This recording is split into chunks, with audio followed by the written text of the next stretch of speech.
3, 2, 1.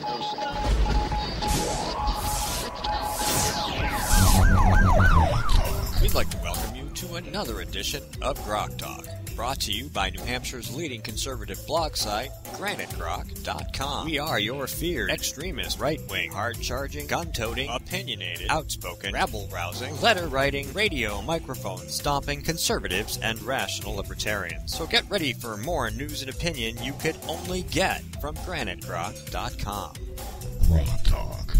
All right, room full of people, lots of talking going on, and we're very happy to have you as listeners, whether you're listening live or on the podcast. Thank you so much for tuning into Grok Talk, brought to you by GraniteGrok.com and the Coalition of New Hampshire Taxpayers. Check out cnht.org, make a nice little donation into their tip jar, because they do a lot of work for a lot of towns, and they can't do it without your help, and we certainly can do this, but we would like your help anyway, because we always need more equipment.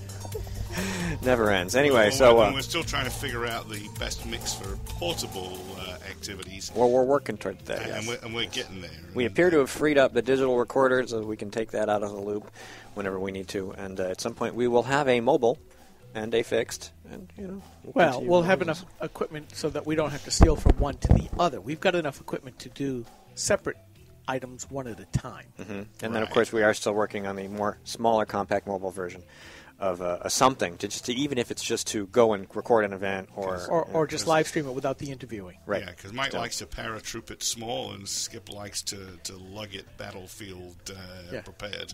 Yeah, he's Special Forces, and I'm the... He's like Pink Floyd on tour, 18 trailers, Yeah, getting close to... Where'd you put the semi so we can bring the stuff in to do the program? He's the tank battalion. That's right. There Suburban you go. and all.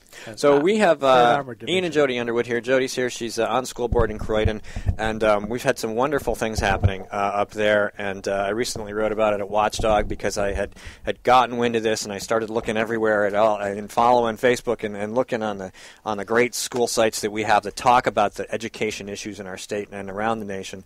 And it turns out that Croydon had this really great idea where they would let parents and students decide where to send them to learn stuff and fill their heads up with information, and it turns out that it's just everything's nice and legal and pretty, and really it's going along nice. Any problems? Yeah, of course we have problems. Of course you have problems, because the state's like, how the hell did they do that? That's right. Exactly. That's so why don't you right. preface what happened, how you got here real quick, and then we'll talk about the problems. Yeah. So Croydon was in an area agreement with Newport Schools, and it was one of these 10-year contracts that goes on in perpetuity unless you do something to stop it. And so about 7 years ago, we started stopping it, and this year we finally did. And we instituted school choice as the alternative to being in an area agreement. Area agreement basically says, just for those who don't know, that you promise to send all your kids to that school district, and they promise to accept them all. So we weren't happy. The parents of Croydon weren't happy with the Newport schools, and they wanted other choices. So they said, yes, let's do school choice. And we were required to come up with a plan that what are we going to do instead? And we had to run it by the state. They don't really get to approve it or not. They just get to make their opinion about it, which has to be publicized to the town, and then the town votes on it, and that's the ultimate thing, that the town votes. And so we did. We voted on it. The town had some problems with our plan. That included that we had included in our list of schools a religious school, and they said, no, you can't do that. Separation of church and state. And I thought, wow, let's fight the right fight, because I would have loved to gotten into that conversation with them. But separation of church and state has nothing to do with this particular issue. So we removed religious schools from the list, but we included private schools. They never once mentioned that private schools would be a problem. We went through this process for 7 years. They gave us 2 rounds of feedback on the plan, and they never once mentioned it. I guess in the fall, Newport was having some problems this year. Newport was having some fiscal problems, as they often do, and it seems to me they just wanted to blame Croydon for their problems. And so they wrote to the state, and they were like, well, we think that Croydon didn't withdraw from the area agreement legally, so it's not done. And by the way, they're sending their kids to private schools. So now we have to make sure that every I is dotted, T is crossed about the ending of the area agreement, and we don't have any reason to believe that won't, get completed. But this private school issue came to a head because of this one little sentence in that letter that their lawyer sent to the state. And so Virginia Barry, the commissioner of the State Board of Education, wrote a letter to our superintendent, and we've had a number of different superintendents over the years, so the different ones have gotten different letters, saying that you may not pay. Well, actually, in the fall they sent a letter saying, we hear that you're sending your kids to private schools. Please tell us which schools and how many kids. The numbers are interesting, too. Croydon's a very small town. We have a population of 750 or so total. And so this year, the number of kids going to private schools are, I believe, 4. 3 are going to Newport Montessori, so it's a middle school level, and 1 is going to KUA, Kimball Union Academy, and that person is a senior now, so this will be the last year. And I honestly don't even know if it's a boy or a girl, but they had been there the whole time, so they lucked out this last year. Oh, so also what does it mean?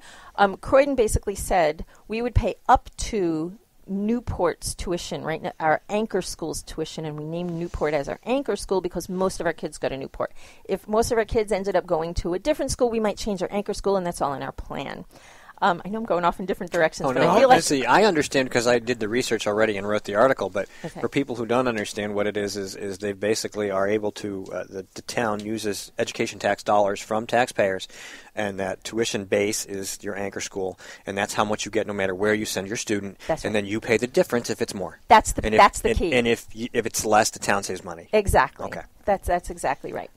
So anyway, total of 4 kids, and in fact, only 1 new kid did not removed themselves from the Newport schools this year. So there's really a difference of 1 kid this year. The other ones, one had sent their kid to Newport Montessori. It's the last straw. Before, yeah, right. To Newport Montessori the prior year because they didn't want transitions to happen. They were willing to pay the tuition for 1 year, knowing that Croydon would move to choice the following year. So 2 kids maybe you could count.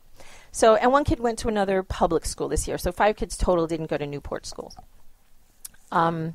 So I just got myself off on this tangent, and I forgot. That's what we are. The ADD bunch of bloggers. Don't worry, you're in fine hands. Anyway, so this letter from Virginia Barry? Letter from Virginia Barry. Said, so first asked which schools and how many kids, and we wrote that letter back and answered her question. That was back in November. And then in either January or... No, I was going to say it was late January maybe? Or February, yeah. They basically said cease and desist. You may not pay the tuition bills. And the SAU basically caved, and they said they figured they need to follow the state. According to RSA, they need to follow the school districts. So you know what we tell them to do. So there's a funny thing going on here, right? They want to be within the law. We think we are within the law. So we hired. Well, we also said, give us the checkbook. Question. Yeah. Your SAU should be reporting to you as the school board. Right. But instead they've decided to follow the state educational industrial complex. That's right. So has a letter of reprimand been sent to the superintendent yet? From us? Yes. No. Has he been given a tongue lashing? Or her? This is the 2nd superintendent this year. Anyway. Maybe there's a 3rd in your future. Right. Well, they're all like, what did I sign on for? And actually, she's loving this. The current good, one. Good. I mean, she wants to stay within the law. She's brand new as a superintendent. She's afraid of losing her license, and that's what this comes down to. Well, that's a reasonable thing. It is, and I respect that. I do. But there's a number of buts. I completely agree with you. You also have to understand that the SAU that we're in is the SAU for both Newport schools and Croydon schools. They're sitting in a funny position. Right? and Cindy Gallagher, our superintendent, she gets it, and she's trying not to take an opinion, but she's really trying to be within the law and not lose her license, et cetera, et cetera. And so the whole SAU board gets to tell the superintendent what to do, not just Croydon. See, that's the funny part. And what's the split membership-wise? 5-3. Yep. It's not... They can ignore us if they wanted. Right. Okay. And they have said that in public, and it's like, really? Okay.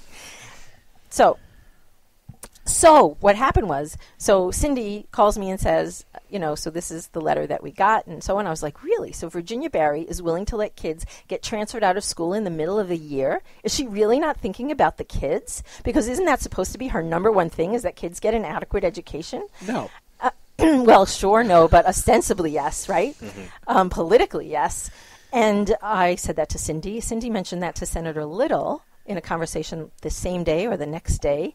And Senator Little went to Virginia Barry the next day and said, you really need to think about this. And she withdrew her edict for this year. Cool. The kids can stay in the private schools for the remainder of this year. Oh, so you're willing to bend the law for that? I see. Right? Either it's against the law or it's not. It's not against the law. That's the whole thing. And that is the whole thing. And we're getting to that. So that's where we sat there. We hired a lawyer. Now, the in-the-system school lawyers, this kind of thing gives them conflict of interest because they represent many receiving school districts and they don't want to lose their job. Again, I respect that. So we found somebody who's slightly outside of the system, Chuck Douglas. Does anybody know? Former state Supreme Court justice. That's correct. Yes, who is very handy in situations like this. I think that the adjective du jour is gravitas. Or wild man, one of the two. Okay. And he wrote it was just a great letter, wrote it to Virginia Barry. And I'd like to tell you some of the things that were said in it. And it was sort of head-to-head, right? Can we post it? The letter? Yeah, sure. Sure, of course. I think I have a copy of it. Okay. I'll check. I think the Union Leader posted parts of it, at least. Okay. It is. There's bits and pieces of it in articles or lettered in papers around the state. So, yeah. So I included parts of it in my post. So, yeah, definitely. Tell us what he said. Yeah, sure. Great. So, all right. So, to start, he looks at, she cites a number of RSAs to support her position, right? And so the first RSA, okay, you'll be laughing more later. Okay. So the first RSA is 193.1. Virginia Barry claims that it says that districts may only assign students to public schools. Chuck Douglas says this is inaccurate. RSA 193.1 defines the duties of parents to ensure school attendance. So let's start there. More. Virginia Barry only cites the portion of that statute that states the parent's responsibilities. She failed to cite Section A of 193.1 that clearly states that private school attendance is an exception to attending public school. And I'm going to throw out the numbers in case anybody wants to look them up as they're listening to the show. And so I'm just, really, how could she omit that part? Oh, because it goes against what her argument is. But does she really think people aren't reading? Yes, she probably does, right? All right, well, she's in for a surprise. Okay, so words have meanings. And that's where Ian comes in. That's right. Is it a coincidence that I'm married to this man? Anyway. She ought to be shaking in her boots. Under one roof. Most of the time you can't see the strings. That's right. Yeah, sometimes you can, though, right? Okay, so that's RSA. You got me on low there, Steve? No, I can hear you fine. Okay. He has you on low. He's got your headphones. I only have your mic. So go ahead. You can continue talking while they work. Keep going. Okay. So, next one. So Virginia Barry cites RSA 193.3 and concludes that if a parent petitions a district to assign the child to a different school as a result of, quote, manifest educational hardship, and the quote is in the RSA, the district must make an assignment to a different public school. That's what Virginia Barry said, that the district must make an assignment. Chuck Douglas says this is also inaccurate. The portion of RSA 193.3 she included to support her argument says may order such a child to attend another school or to attend school in another district. May, must. They start with the same letter. And they're 4 letters, right? Oh, no, 3 and 4. Yeah. Damn it. Public school education. Sorry. You're counting letters like Joe Biden does. And what's more, it doesn't say public schools in that particular place. So it doesn't say must, and it doesn't say public. More, RSA 193.3.2 states that each school district shall establish a policy, quote, which allows a school board to take appropriate action, including, but not limited to, assignment to a public school in another district. But not limited to is the key phrase here. We can do what we think is best for the district or the children, in fact, and in fact in the other order for the children in the district. So, at another point, she also stated in her letter that private schools don't meet the adequacy requirements, blah, blah, blah. But yeah, they do. First of all, the ones that we're using are what is the word? They are approved schools. There's 2 levels of approval, and we can talk about that, but they are approved. So they're saying it's okay to send your kids there, except not in this case. Right? So it's kind of funny. Right. Plus, you want people to make the argument that Newport Public School is better than Montessori or Kimball Union. You do. That's right? a discussion you want to have. That is a discussion. Now, and also to be fair, so Newport Montessori only accepts certain kinds of kids, right? And if we don't, we're back to that discrimination part that we talked about first part of the show. I missed that. Yes, you can listen. Okay, that's fine. So you know what? We'll take 60 seconds, and while you gather your location on your paper there, and we'll be right back. Stay tuned. This is Grok Talk. This is good stuff. We like this. I'm going to find the right button to push. This is a coalition of New Hampshire taxpayers. We're located at 8 North Main in Concord, New Hampshire. This is a repository for all things conservative and municipal. So if you have a problem in your town, your school, your budget committee, the right to know law, and now at the top of our list is voter fraud. You have a tip for us, some information for us, you want to join or help us out, cnht.org.